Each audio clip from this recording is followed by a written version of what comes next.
Hello, and welcome to the General Aviation Awards live webcast. I'm your host, Greg Fife.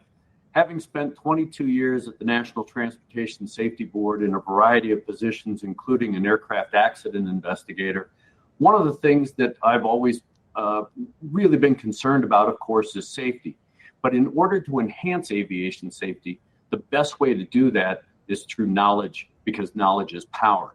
Tonight, I'm going to introduce you to three people that provide great information that also received an award for that information, and their skills, their backgrounds, their professionalism that got them as the 2018 General Aviation Award winners for this past year.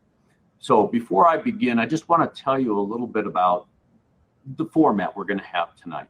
This is more of a fireside chat. This is not going to be some sort of formal, I'm going to read a script, we're going to get a scripted question and a scripted answer. This is more about us just getting to know these three recipients.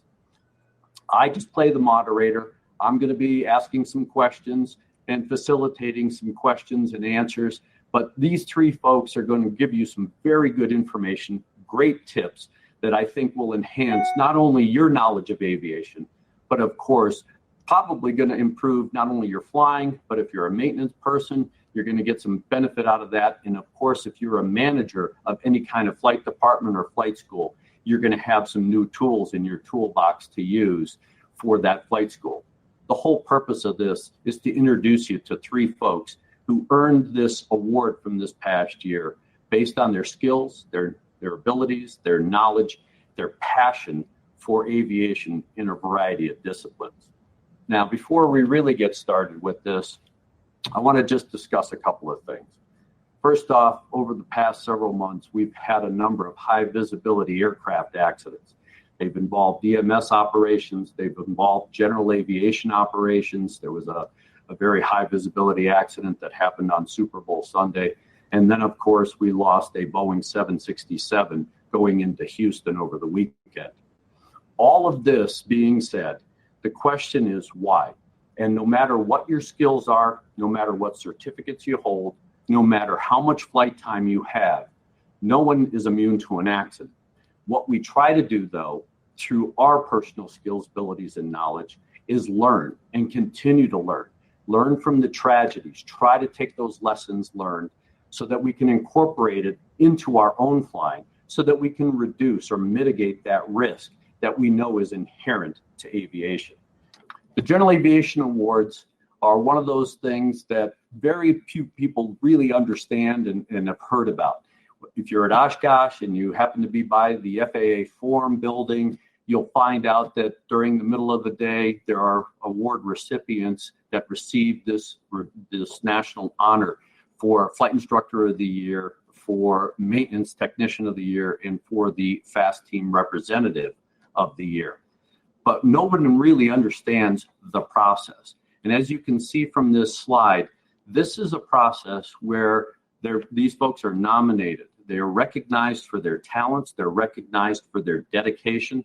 They're recognized by their peer group for the things that they've contributed as a Flight Instructor of the Year, Maintenance Tech of the Year, or Fast Team Representative. This is an annual award. It does take a nomination, and there are certain criteria that must be met for that particular award.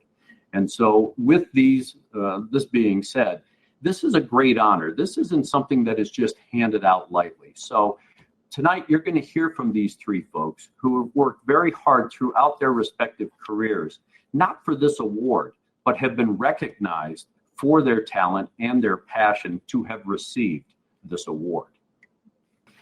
The three recipients tonight: Daniel Peter Chrisman, also known as the Taz, is the 2018 National Flight Instructor of the Year. William Pancake Jr. is the 2018 General Aviation Award winner as the AMT for 2018. And then Kathleen Cavanero is the Fast Team Representative of the Year for 2018. You're going to find their basic discussions and their presentations not only somewhat entertaining, but of course, very informative. So I encourage you to pay close attention. You're going to pick up some great tips, tricks, and possibly even some traps to avoid in their presentation. So with that, let's start with Dan the Taz. Dan, as you can see from the slide, he has a military uniform on and he has some civilian clothes. And that's because Dan plays both roles. He is a lieutenant colonel in the military, as well as being a civilian pilot and flight instructor. And during the course of his particular careers, because we split them into two, he's had a passion for flying since a very young age. So with that being said as well, Dan, I know that you have a lot of certificates, a lot of ratings, definitely a lot of flight time in a variety of different aircraft. Can you give us a little background? What got you into aviation? And I know that looking at your bio, there was a bit of a carrot that was thrown out by your parents to really get you started flying. Yeah, absolutely. So when I was a really young kid, my dad was in the Air Force, and he used to take me down to the base, and that's when I first started seeing airplanes flying around. And that's where my love for aviation really started. So when I got into middle school, my parents started telling me, hey, you need to make good grades to be a pilot, and all that standard stuff. And they started, the carrot, as you were mentioning, was basically if I got on the honor roll, they'd start paying for my flight training. So that's what I did, and that's how I started. Pretty good carrot to be throwing out there for good grades at that age. Yeah, it was, I don't want to say I was a great student, so it was definitely tough for me, but it definitely got me motivated. So. And then what took you to the military? Well, like I said, my dad was in the military, and so I've kind of always had that in the back of my mind. And so when I went through school, I went through Purdue University and got all my ratings and stuff like that. And I was on a track. I wanted to do airlines and then possibly do like reserve unit. Like my dad was in the reserve, so I was thinking something like that. And then 9/11 happened, and my airline job basically that I had kind of went away. So I decided I was going to go active duty, and it's actually turned out to be a very good thing for me. So now that's kind of how I got there. Now switching gears, going to the civilian side. Other than just being a pilot, why did you really take up this pursuit of being a flight instructor? I think for the most part, so when I was a kid, when I started learning how to fly, I learned in a flying club, and we were all really close-knit type of people. And I had one instructor who was he was kind of like the grandfather of the club. He basically started it back in 1957, and he was there for the entire time. And he knew everything and flown everything, and I saw his passion for it, and that's something that really got me interested. And for whatever reason, it just clicked with me, and I enjoy instructing. I like teaching people how to fly. How long have you been doing that? I'll be 20 years this year, actually. So great. How many students? Oh, I have no idea. That's a good number. If you can't count them on one hand, then that's a very good number. Yeah. They've all been successful. Yeah, I mean, by the time you add in the military plus the civilian, I couldn't tell you. Several hundreds probably. Now, as a flight instructor, of course, you're seeing the best and the worst of students at a variety of different times throughout their learning curve, if you will. Can you tell us a little bit about what it is that you see on the good side? What makes a good student? What makes a student that wants to continue to learn? And of course, what makes a student successful? And then what are some of the things that you've seen where they're not so good, or they fail? They don't succeed as a pilot. Right. I think a lot of it has to do with the passion. Aviation for all of us, all three of us that got this award, and yourself is included, and everybody that's watching. Aviation is a passion, and I've seen some students, they just walk in, as soon as they get to the airport, their eyes light up, and they just have that passion. You tell them to go home and read something, and they'll read it, and then 3 other things, and they'll come back with 10 questions. And those are the type of students that I think really succeed. And then we have other students that that maybe this is just something that they thought would be kind of cool to do, and then maybe they don't necessarily have that passion, so they don't put forth as much effort towards it. And I think those are the ones that don't necessarily make it quite as well. So a lot of it has to do with the instruction too. Can you tell that when you first meet a student, somebody that is a prospective student, can you tell if they're going to be a good student or not, or does it take you a little bit of time? I would say I can tell if the passion's there kind of right away by the way they ask questions. If they're just kind of standing around and, their hands in their pockets type of stuff, or, if their eyes light up when you ask them about something, you take them out to the airplane, you show them what an aileron is, or, what the altimeter is, or how the airspeed indicator works. If they're really engaged with you, then yeah, you can tell they've got the passion. What are the things that you see that are probably the hardest for the students to really pick up, or what kind of techniques do you use as a flight instructor to get get a student through a difficult situation? Right. So that kind of goes into my first topic here. So as an instructor, it's very important to make sure that you're pre-briefing and debriefing your students. I've seen a lot of instructors through different schools that I've taught, or different ones that are other students that come to me from other schools. And one of the biggest problems is most of the instructors are young, and they just want to get their hours and get to the next big thing. Not all of them. I don't want to characterize all instructors like that. But unfortunately, we see that a lot. And honestly, one of the biggest advantages for the student is if you're going to go out and teach them something, talk about it on the ground. When you're 0 knots, 1G, and they can ask you questions. They're not, bumping around in the winds and turbulence and trying to fly the airplane while you're talking and stuff like that. So tell them about it on the ground, talk through it, explain the maneuver, and then show it to them when you get up in the air, and then when you come back, you can debrief to it. So now that you've talked about it, and then you're going to show them in the air so they recognize everything that you've told them. And then when you come back, you can talk about those points that maybe they didn't necessarily do quite as well, or some of the things they did really well. And then hopefully they can gain some insight from that as well. Now, when you do your debrief, do you allow the student, do you ask them, hey, how do you think the flight went? Or do you do the critiquing and let them listen? What kind of technique works best for not only you, but, a very successful flight instructor? Sure, absolutely. So, like I said, part of the pre-brief, or what you should be doing, is setting out those objectives. What are we actually trying to accomplish on this flight? And when you set those objectives and the desired outcomes, when you come back, you can ask the student, did we achieve those objectives? And if they can answer yes, we did, then they understand what has been accomplished there. So, and I think that's important, because most of your learning actually does occur in a debrief. As we're taught as instructors, learning is a change in behavior as a result of experience. Well, they can't learn anything if they haven't experienced it. So once you talk to them about it, you get up in the air and you show it to them. Now you come back. Now they've got that experience, and they can learn from it. What are some of the other things that you see overall as a flight instructor with the students, and some of the barriers to learning and the successes? Yeah, so that kind of flows right into my next one here. So having a good training plan is always important. Part 141 schools do a really good job because they're regulated by the FAA. They have to follow that guideline. Part 61, on the other hand, doesn't necessarily do that. You can basically do whatever you want, as long as by the time they get to their check ride, they're able to have met all the tasks. But I think a syllabus is a very good thing to use as a Part 61 instructor. It gives the student a roadmap for their training, so they know where they're at.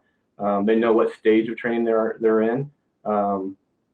Unfortunately, I've seen students come to me and they've been flying for 30, 40 hours, and they still haven't soloed, and they have no idea how much more time it's going to take for them to get their rating. And they know right away that, hey, it takes 40 hours to get your private, is at least what the FAA says.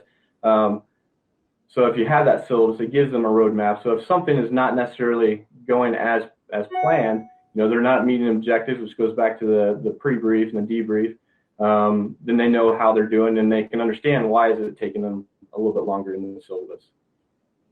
Anything else as far as some of the barriers that you see to learning?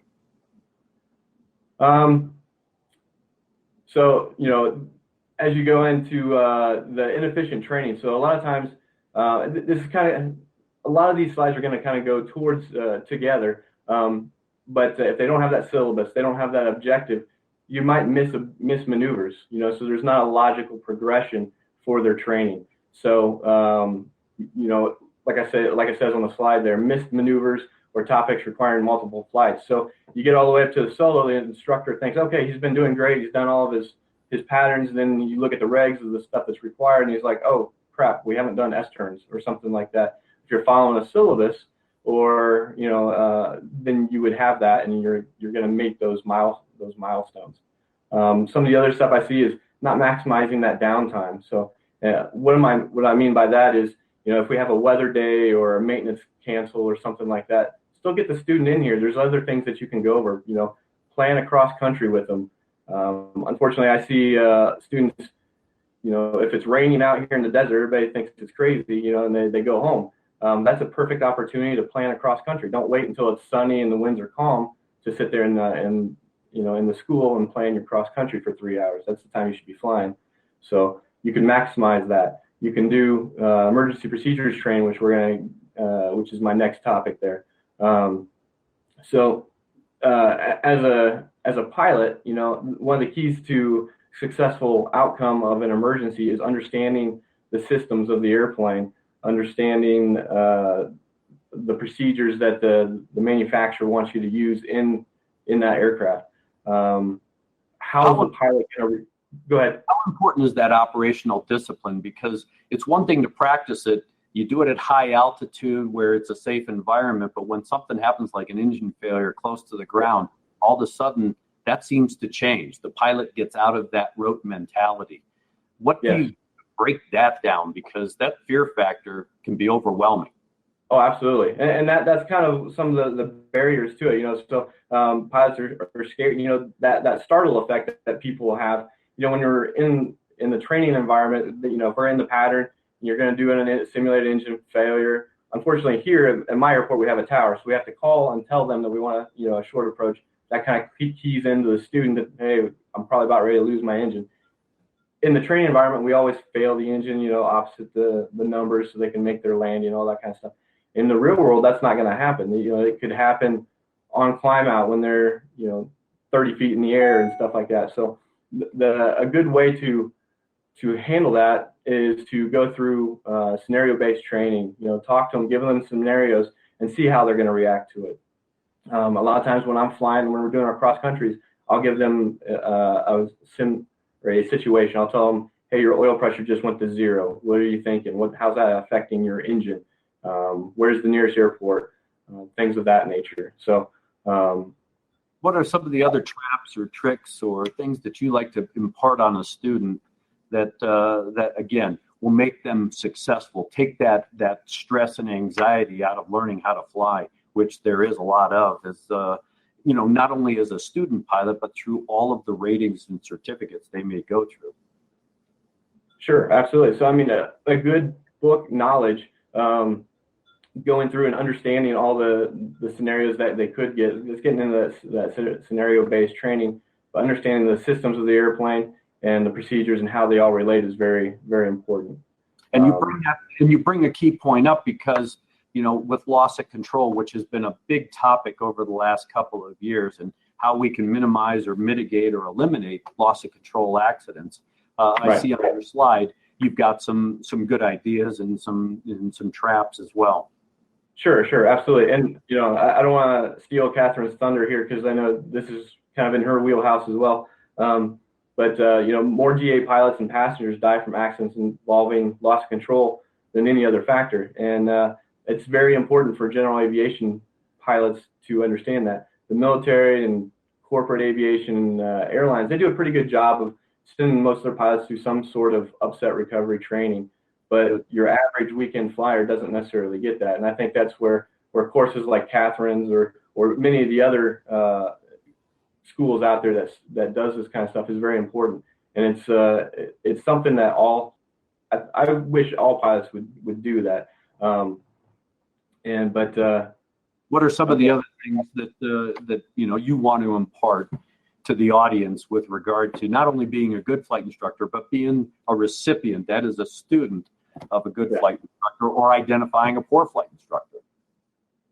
So yeah, absolutely. So I mean, if as a can you rephrase that again? I'm sorry. Well, in talking about, finding out whether or not you have a good student or a bad student, I know that student learning, they too are, of course, sizing up their flight instructor. Are they a good flight instructor? Am I learning? You can probably see that, because I've seen it before, where if a pilot can't fly a stabilized approach, is it because they just don't know how to fly, or is it poor instruction? Something like that. Yeah, exactly. And that obviously brings me up to the next slide here. And I've seen this, unfortunately, many times. I've had students come from other schools, and they're saying, like I mentioned earlier, 20, 30 hours in the pattern, they haven't soloed yet. And why is that? And I go fly with them, and they're manhandling the airplane. And so they're trying to force the airplane around the pattern, and they're not stabilized. And one of the issues that's going to lead to is it could potentially get them into a loss of control scenario. I've actually had several students tell me that their instructor told them not to touch the trim, which I have no idea where the instructor got that. The airplane flying handbook clearly says on several pages to trim up the airplane. And the nice thing about that is once you get the plane stabilized, right? So the FAA says to maintain a stabilized descent rate, maintain a specified airspeed, make sure your checklists are all completed, you're configured, and then that's going to require little, or minor changes in your pitch control or your airspeed control. That's going to make it a lot easier to land. Like I always tell my students, trim is your friend. Use it, and it'll help you fly the airplane well. In wrapping up with you, can you give us a little bit of just a little bit of an oversight of what it is that you think that the audience really needs to understand, not only about the flight instruction, but being a good student, no matter what certificate or rating you're going for. Exactly. So probably my last slide there is talking about the career-long training. So as a pilot, you're always a student, so you should always be continuously learning. Try to put as much knowledge as you can. I think of it as a bank account, trying to put as much knowledge or money, if you will, in that bank account. You don't want to be in a situation where your bank account is empty and you bounce a check, to where you don't have the knowledge needed to handle an emergency or something along those lines. So there's lots of things you can do to continue that training. New ratings, new endorsements, take a facility tour, go see ATC, tour a tower, do some pilot assisted maintenance, things like that, and of course use the WINGS program. There's lots of slides and programs on there that you can use to help increase your knowledge. One last thing before I let you go, and that is, do you really think automation helps the learning process or hinders the learning process? It can be both. So pilots are very good at manual tasks. They're not very good at systems management type stuff. So flying the RPAs, I see that all the time. It's very sensor intuitive. So we're on autopilot, we're just managing stuff the whole time, and it gets boring and monotonous sometimes, and that can lead to not necessarily taking the due diligence that you really need. Excellent. Well, thank you, Dan. I really appreciate the time, and congratulations on your award as the 2018 General Aviation Flight Instructor of the Year. Continue to keep up the good work and continue to do well in both your military career and your civilian career. Thank you. Thanks for having me. Our next recipient is the 2018 General Aviation Award winner as the Aviation Technician of the Year, Mr. William Pancake Jr. From West Virginia. Has spent over 62 years as a maintenance technician and, of course, a pilot. Welcome, Bill. Good evening. Glad to be here. Well, in looking at your storied career, I see that you too, like many of us, started your flying at a very young age.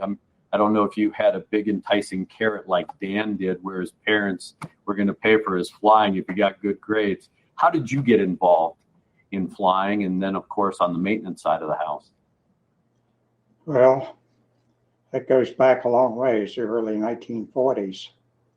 Fairchild Aircraft were building the C-119 flying boxcar during World War II, and they would do test flights up over Kaiser, West Virginia. And it just fascinated the heck out of a 4 or 5 year old kid, seeing that thing flying up there. And I was always curious with mechanical equipment, like electrical, mechanical, everything like that fascinated me. And seeing that C-119 hover around up there in the sky, how something that big could stay up there. So that really sparked my interest in aviation. Everything I like to do, you can find in an airplane. I like mechanical engineering, electrical engineering, all that's you can find in aviation, meteorology, woodworking, metalworking, welding, painting, fabricating parts, all of that. Absolutely. Involved with the airplane. Now, did you start flying first, or did you get into the maintenance side of the house? When it comes to aviation, what really enticed you? Well, I got into the maintenance part of it first because I wasn't old enough to obtain a pilot's certificate yet. So I started working around the airport, doing odd jobs or whatever I could do to make a nickel. And one of the most interesting things was, I guess my first run-in with the FAA happened in 1954. It was CAA then. I was behind a hangar doing some maintenance on an aircraft that had an unscheduled off-airport landing.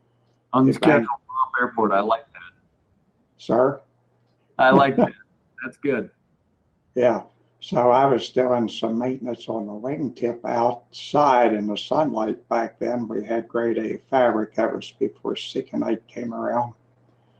And I saw these two gentlemen snooping around in a hangar, and finally they came out back and they had on a suit and tie, and I knew that wasn't good.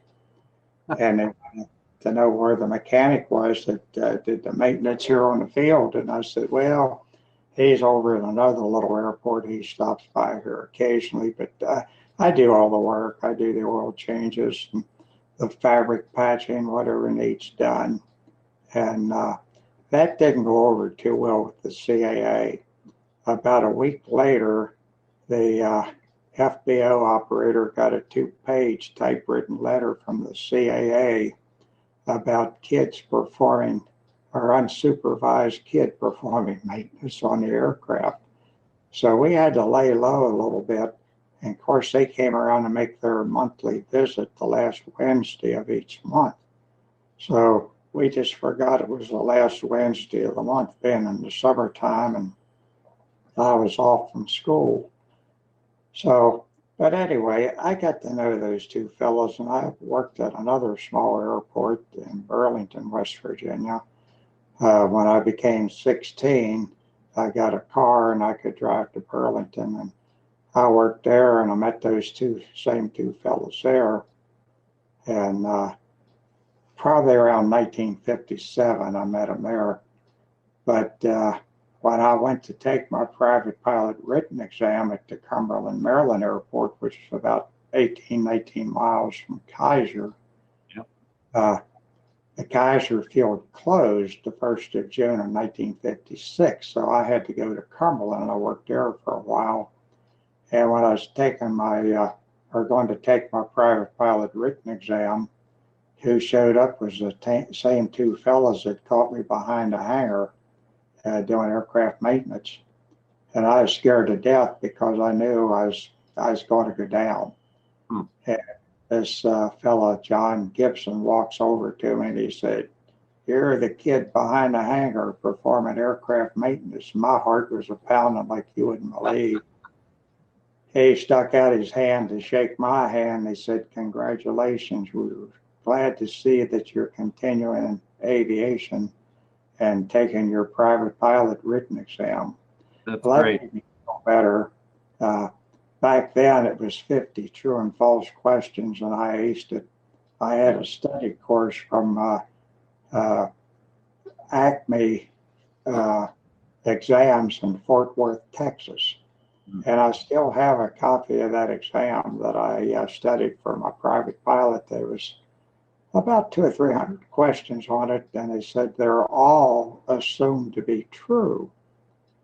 So that started my flying, and I worked through and got a private pilot certificate, a commercial certificate, multi-engine, instrument, flight instructor, airframe and power plant. Of course, back then we called it A&E, aircraft and engine.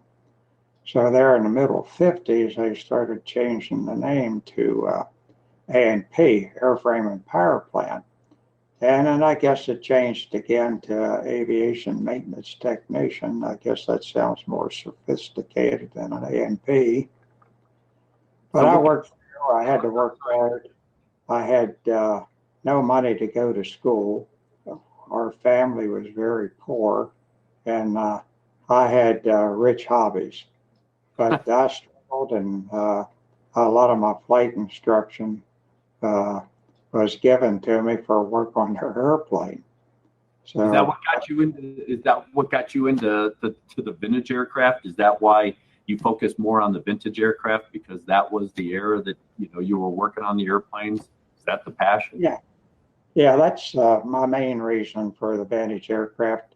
The place I worked in Burlington, West Virginia, Baker's Air Park, it was a dealer for the Aeronca aircraft. And I did a lot of the very first fabric jobs on a lot of the Aeronca 7 and 11 series. At that time, Aeronca was not building aircraft. They went out of the light plane business in 1951. In fact, the last airplane came out of Middletown, Ohio, was an Aeronca sedan, 1491 Hotel, which is owned by Jim Thompson in Roberts, Illinois. And I did a lot of work for on that airplane for Jim. I did a major overhaul in the Continental C-145. I restored that engine back to its original condition.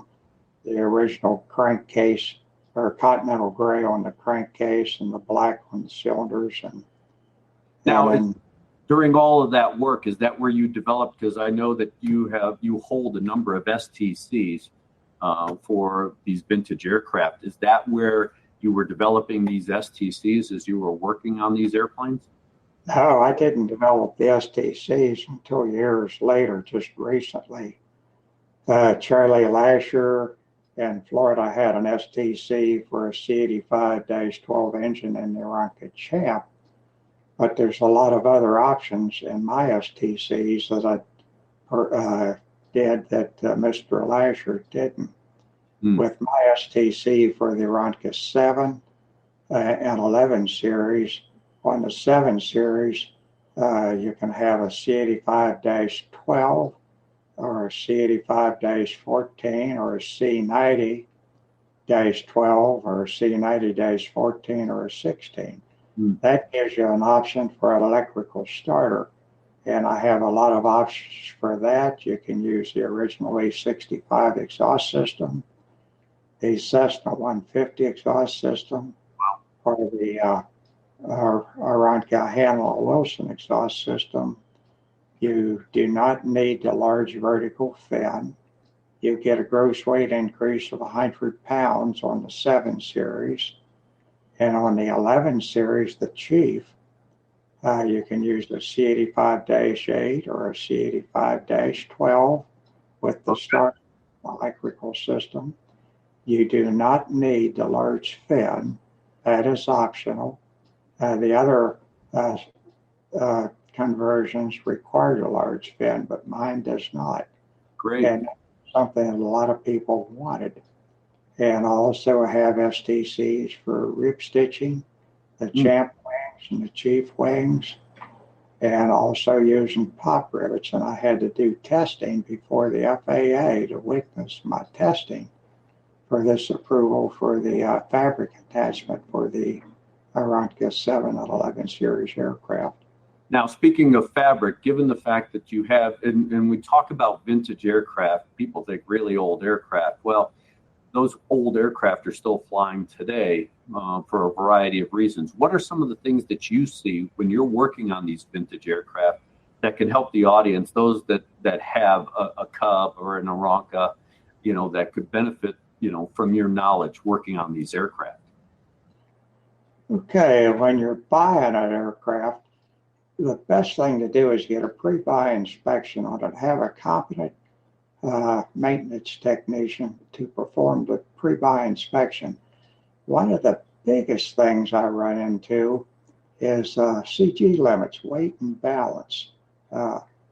Most of the Aeroncas came out of the factory around 790 pounds, and they grow in weight as they get older for numerous reasons. Modification, different type of fabric, more paint on it, adding equipment, dry cell storage, batteries, lights, numerous other things, and it continues to grow in weight. And I'll look at an airplane, I looked at one several years ago, and the paperwork said its empty weight was 808 pounds. Well, it had a larger engine in it, had a starter generator on it, a large battery, and it still had 808 pounds. And we asked the person selling the airplane if he minded if we weighed it. And he said, no, go ahead, I guarantee you that's the original weight.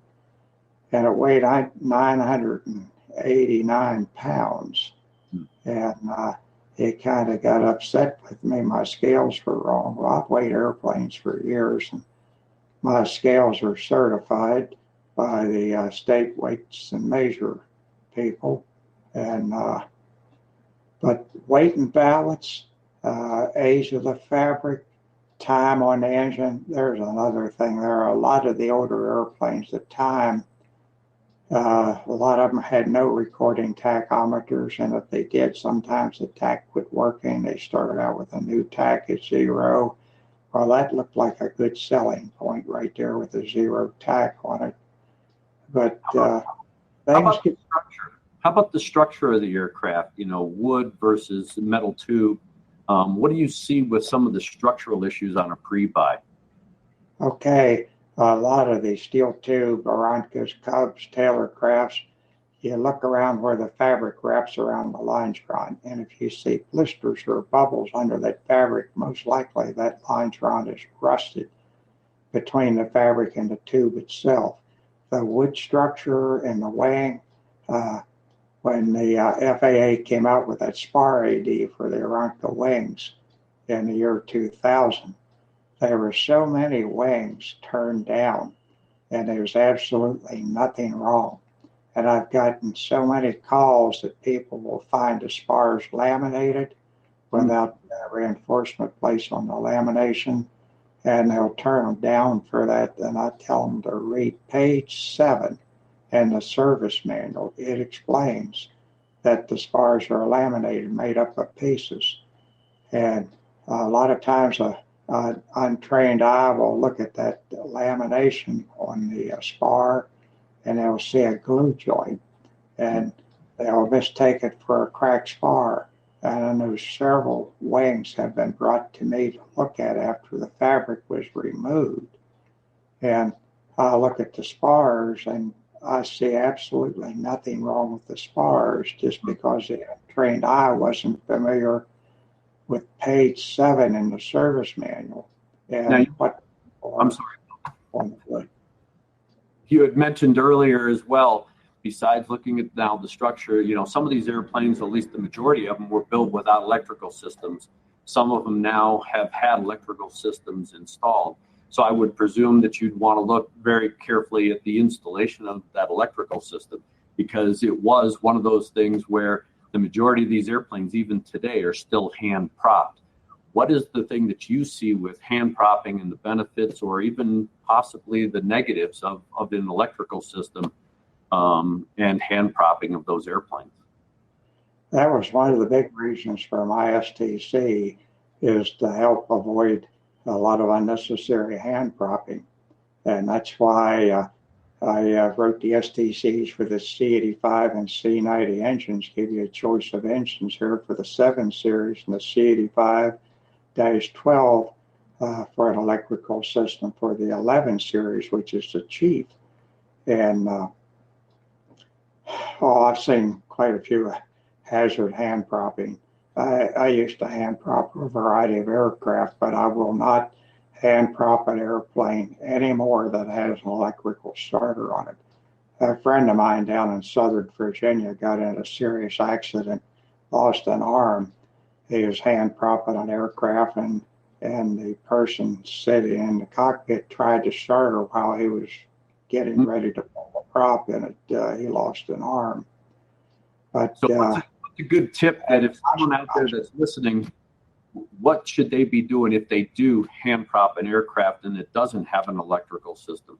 Should they have somebody in there that's at least qualified or at least understands aviation? Do they need to be chalking the wheels? Give us a couple of things that you think that, would be beneficial to these folks. Okay. If there's a competent person that's familiar with the airplane and you're familiar with that person to sit in the cockpit while you hand prop it and coordinate with each other, the guy pulling the prop has the authority to say contact or switch off or so forth. But to have a person sitting in that airplane, you're out someplace for fuel and you need to prop your airplane, and the person said, "Oh, I'll prop you." Well, I can tell the second I see the way he lays his hands on that prop to whether he's familiar with hand propping or not. If he grips that prop with his hands clear over the trailing edge of the prop, no, you're not going to prop my airplane. But if he just the fingertips right over the edge of the prop, then I know when he gets a hold of the prop and moves it and the way he's standing, but I usually talk to that person before I ever say, "Hey, yeah, you can hand prop me." But if there's not a person there to hand prop me, I will tie the airplane down. I will shut the fuel off. I will chock it, and I will set the throttle. And I'll say to myself, throttle closed, throttle cracked, 1/8 of an inch. And I'll make sure that there's no one else around in danger of the prop. I will pull it out. I don't mean to cut you off, but we're going to run out a little bit of a time problem here. But as an overall safety tips, tricks, traps, what would you suggest to the audience in an overall scheme working with vintage aircraft? Some of the things that you want to look for. I know that you talked about it on the pre-buy. So what are those things that the owners of these vintage aircraft should be concerned about? Is it, finding a mechanic that has a lot of knowledge about the airplane? Is it, all of the original books and that kind of thing? What is it that they should be looking for if you're going to own a vintage aircraft? A lot of times there's unapproved parts or equipment installed on the aircraft that there's no sign off for. Improper circuit breakers, improper or no circuit breakers or fuses. Believe me, I've found that many times, that wired straight in. No master switch. I've seen radios mounted and there's no master switch. And what are the regulations? What are the regulations that really, vintage aircraft owners should be focused on? Say again, please. Which one of the regulations, or if there are a series of regulations that really address vintage aircraft that owners should be very familiar with? FAR's Part 43, Appendix D, that has to do with the annual 100-hour inspection. You can make up your own inspection checklist, or you can go by what's FAR's Part 43, Appendix D, go by that, and go through, check everything. And if you find certain equipment mounted on aircraft, make sure there's approved paperwork for that. Some things may require an FAA field approval. Some installations will require an STC, some may require a DER, designated engineer representative, to approve that aircraft for return to service. I find a lot of equipment been installed on aircraft and there's no record of any paperwork. And I asked the owner or the seller, he said, well, was that way when I got it? And it's went through 7 annual inspections. Hasn't the IA questioned any of this? No, it just does the inspection and goes on. I don't think the FAA is answer like requirement that aircraft return to service, and he should make sure that everything on there is approved or has some approval for the installation on that particular aircraft, such as a field approval or an STC. Good. Well, thank you, Bill. It's been a pleasure talking with you, and congratulations again on being the 2018 Maintenance Tech of the Year on the General Aviation side of the house. Congratulations. Thank you. It was a great honor, and I enjoyed this time on the air here tonight. I wish we had longer time and I felt better, but I just got out of the hospital last week and I'm recuperating. Well, take care of yourself. We'll be looking forward to seeing you next year at Oshkosh and giving us some more tips, tricks, and traps.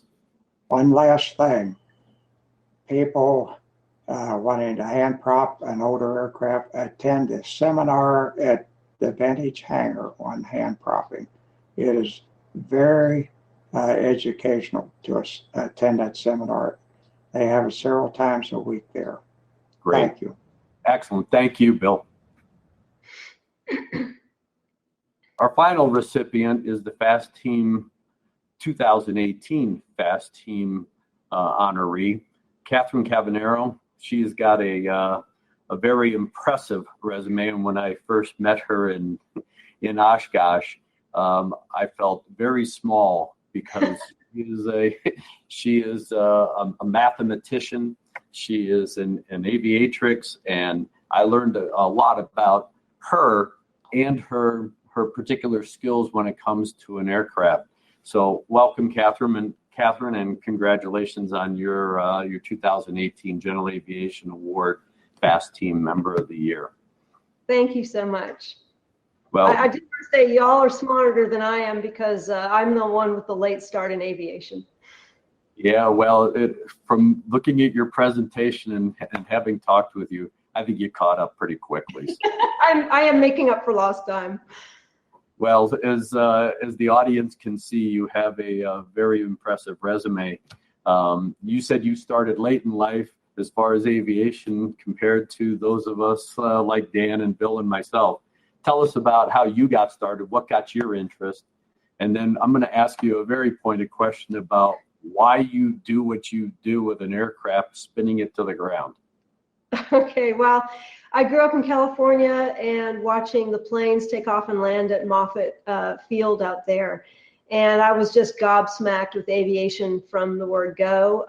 It wasn't in the cards for me because I couldn't afford flying lessons. So I took a bachelor's degree in mathematics from Santa Clara University, and I did my PhD in mathematics at Illinois Urbana-Champaign. I got my first job out of graduate school at the University of the South in Sewanee, Tennessee. And in May of 1999, I had my first son, and I got tenure at the university, and I did what anybody would do. I walked out to the airport and I signed up for flying lessons. That's great. Well, it's obvious by the certificates and ratings that you hold that you continued that pursuit, and it has now become a passion. So tell us, what all of a sudden got you involved in trying to spin airplanes to the ground and figure out what works and what doesn't work? Sure. So I learned to fly at the airport here on campus, and it was also home to aviation author and aerobatic pilot Bill Kirshner. He took an interest in me due to my math background. So I helped him with some of the math that went into his books. And he introduced me to the folks at the University of Tennessee Space Institute, and I did some flight testing for them. I did some research for them, and they also let me take grad classes in aeronautical engineering, which I loved. So I just got to love aerobatics, but honestly, if the mathematics, if the technical part of flying weren't there, I probably wouldn't be as interested in it. So math makes me love flying more, and my flying makes me love math more. That's great. Now, I know that, again, just having met you in July when we were in Oshkosh together and presenting the award, one of the things that I was fascinated about was, of course, your presentation. And I learned a lot of new things about spins and steep spirals and stalls in a variety of configurations. Can you tell the audience a little bit about, some of the misnomers? Because I know that there's probably some misperceptions about spins and steep spirals. Of course, a lot of folks are definitely afraid of even thinking about it, or as flight instructors, they don't like to do it, which is part of the flight instructor certificate, is actually doing spins. So can you give us a little understanding of tips and tricks and traps and maybe some of the things that the pilots don't know out there that are watching? Absolutely. So I use my platform giving safety talks for the FAA Wings program and my aviation articles to dispel myths. And a number of those myths out there surround, as you say, stalls and spins. And during each one of my presentations, I show a number of videos that I either have collected or generated myself. And I'd love to share some of those with you. The first video that I have to share with you involves the airflow above and below a wing. And that curved upper surface, as well as an angle of attack, a positive angle of attack, means that the air flowing across the top goes faster. So there's a lower pressure environment upstairs and a higher pressure environment downstairs. So you get a net force in the upward direction. I like this video for a couple more reasons. First of all, you'll see that the airflow across the top is much greater than is needed for, say, two air molecules to start at the front of the wing together. There's a common misconception that in order for them to meet at the back of the wing, that the one on top has to travel faster, and that's false. It travels actually much faster than it needs to meet up with the one below. In fact, those two air molecules will never see each other again. I like the video too because it shows you that little bit of disturbed flow at the back of the wing. You'll never get rid of that, but you'll minimize it with a pointed trailing edge. So in the next slide, you'll see a diagram that I drew showing that as you raise the angle of attack of a wing, what happens is that bit of disturbed flow starts to move forward along the wing, and that's called a separation bubble. And when that separation bubble envelops enough of the wing, that's when our wing stalls and the flow separates. If you had tufting on the wing, what would happen is over the part where the separation bubble is, the flow would be erratic, and it would even be moving backwards. So you can tell with tufting on a wing exactly which part of the wing is stalled and which part is flying. Wow, that's great information. And of course, that is one of those myth perceptions where we've all been taught that the molecules, it does meet at the very end, but that's some great information. Yeah, and just a quick note about stalling speed. There is a speed at which a wing will stall, but it varies with a lot of things, including weight and load factor and things like that. Increased weight will make your stall speed higher, as well as a banked level turn. So even moving the CG forward in the airplane will make the stall speed go up. So I know people sometimes focus in on stall speed, but really it's a function of angle of attack. Great. And carrying on with what you're talking about now with the stalls, and then of course, if you let the stall really get aggravated, the airplane rolls off on a wing, and then we enter into the proverbial, everybody says it's a spin. A lot of times it's not, it's just a steep spiral. It all depends on really how coordinated or uncoordinated that event is.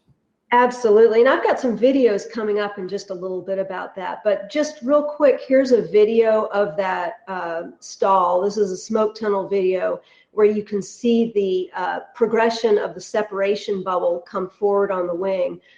The good news about a stall is if you don't like it, then lower the angle of attack and that flow is immediately reattached. So that is the big answer in terms of stall recovery and spin avoidance, is just lower the angle of attack of a wing. And a lot of folks, when they lower that angle, some get very aggressive in pushing the nose down. And that too is a bit of a misnomer, because you really don't need to push the nose that far over, especially if you're low to the ground and something happens, because you don't have a lot of margin. Correct. Yeah. So, that's a balancing act. When I teach aerobatics and spins, we like to find that sweet spot. If you push forward too gently, well, then you won't recover. But if you push forward too hard, then sure, that's hard on the airplane and you're losing unwanted altitude. So we like to find that sweet spot where you're recovering, but with an efficiency of altitude loss. Great. So what else do you have for us? Because this is definitely of great interest to me. Thank you. Yeah. So one thing I share with students is I hear a lot about how unpredictable stalls are. People call me up and say, oh, I was stalling the airplane and my left wing dropped. And this airplane's left wing always drops in a stall. And so, I tell them a bit about coordination. And I know that stalls and spins seem unpredictable, but they're totally predictable. And that's what I like to share with students. So for instance, during flight, if say this airplane, here is the turn coordinator, and it shows a bank turn to the left, when the ball is deflected toward the inside of your turn, that means you're in a slip. And whenever you're in a slip, it's your high wing that stalls first. It rolls over, or it stalls, and you roll over to the high side. So you'll see that in this next video. So I did this video with tufting on the wings so that you'd be able to see how the stall progression happens. And that was in a slip. And you'll see that the high wing stalled first and we rolled over the top. The next video I took from the inside of my Bonanza, and you'll notice I put an extra inclinometer over on the right so that you can see that the ball is deflected toward the inside of my turn, meaning I'm not giving enough rudder to coordinate my turn. And what happens is the high wing stalls first and we roll over the top. Which should happen. That's a great point for pilots to remember. Thank you. Yeah. So in the next slide, you'll see a diagram of a skid where the ball is deflected toward the outside of the turn. That's when the insidious thing is that your low wing has a higher angle of attack. It stalls first and you'll go under the bottom. And in the next video, you'll see, first of all, the Cessna with the tufting. And you'll see that in this skidding stall, the low wing stalls first, and you'll go under the bottom.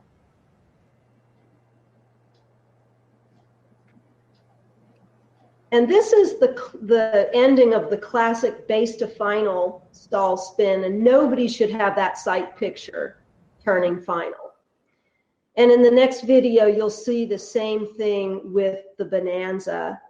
This is a skidding stall, so as is evidenced by the fact that the ball is in the outside of my turn, and you'll see that lower wing tucks under, and you can see the result of that. And I don't care how good an aerobatic pilot you are, if you're 300 or 400 feet above the ground, that's probably fatal. But it's really that finesse, that coordinated dance, if you will, that all of us pilots, because we get our attention focused outside, and we're not really, really getting the proper sight picture, but overseeing what's going on with that turn and bank or the turn and slip indicator. Right.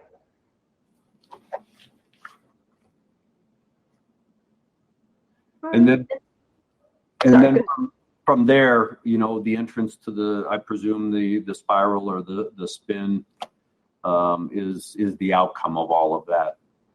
Right. So the spin will either develop typically or it turns into a spiral. But in some sense, in the pattern, if you're low, it doesn't matter if it's going to spiral out or actually develop into a spin. Really, the result is the same.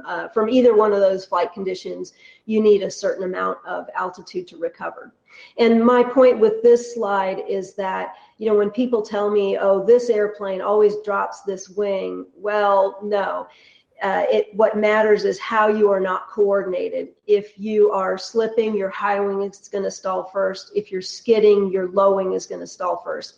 And there is only one way to be coordinated and infinitely many ways to slip and skid. And that's why it's pretty easy to drop a wing during stall practice. So what do you have as far as advice and what it is that we need to be really paying attention to avoid getting ourselves into this situation? And then, of course, what is the magic phrase and bullet and thoughts about, if we do inadvertently get into it, how do we get out of it? Sure. You mean of the spin itself? Yeah. How do we avoid them? And then if we're in it, then how do we recover from them? Okay, well, first of all, certainly it makes sense to try to stay coordinated, which can mean a pretty good dance on the rudder pedals. But instead of focusing on that, what I like to do is focus on pushing. As I said, there are lots of ways to be uncoordinated, and it's pretty easy to not be perfectly coordinated. So when in doubt, the real answer is push forward, and immediately any roll-off will stop. So, spinning involves both stalled wings and a lack of coordinated flight. So if you push and install the wings, then that's the big answer. But certainly learning to use proper rudder control is important too. And what are your techniques when you're training this, the spin awareness and spin avoidance? What are some of the techniques that you like to impart in students so that they understand it? Because we've all been taught, about the rudder and using the rudder to stop the spin or the spiral and things like that. And, while it sounds good, it may not always be the correct answer. Yeah, one of my favorite exercises that I do with every student is, it's great that we practice spins or stalls, trying to stay coordinated, but I make sure that we're not. So I will make sure that we're skidding, and I'll make sure that we're slipping. And I ask them to see the full effect. So the airplane goes upside down, and I just want them to witness the entire phenomenon to just dispel any myths, because I think some people have an irrational fear of stalls and spins just because they're afraid of what they don't know on the other side. So I like to dispel those myths. But then after, what I like to do is share with them how easy it is to stay out of those. So first of all, I let them go over the edge. I let the airplane go upside down in that stalling or the skidding or slipping stall. And then the next time I ask them to do the very same thing, and I ask them to wait for the roll-off to start to occur. And with forward yoke, with immediate forward yoke, they see how immediate the roll-off stops. And they walk away with the power of knowing that even if they're on their way into a spin, they have at their disposal what it means what they need to stop it, which is basically pushing on the yoke. And I think that's a great point that you just brought up, because it's so counterintuitive to push, because we're not really practicing it, of course, and we haven't really been taught about, the power of the push, if you will. And I think that's a great point for pilots to remember. Yeah, and I want to echo what Dan was saying earlier. I think everyone should have this kind of training. either spins or aerobatics, just to dispel them of these notions that aren't serving them well, or these irrational fears. I like to replace an irrational fear with a healthy respect, and that's what I feel like I do at my school. And I will put in, as Dan did, a plug for the WINGS program. All of that training can be done within the WINGS program, and you can have a great learning opportunity and have fun with it as well, and satisfy your next flight review.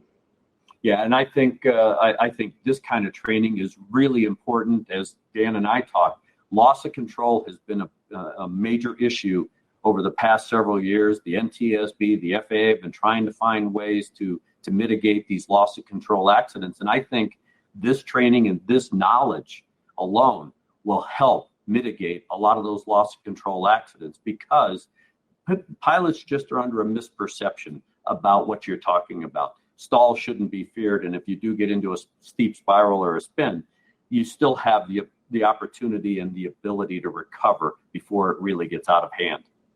I agree. Great.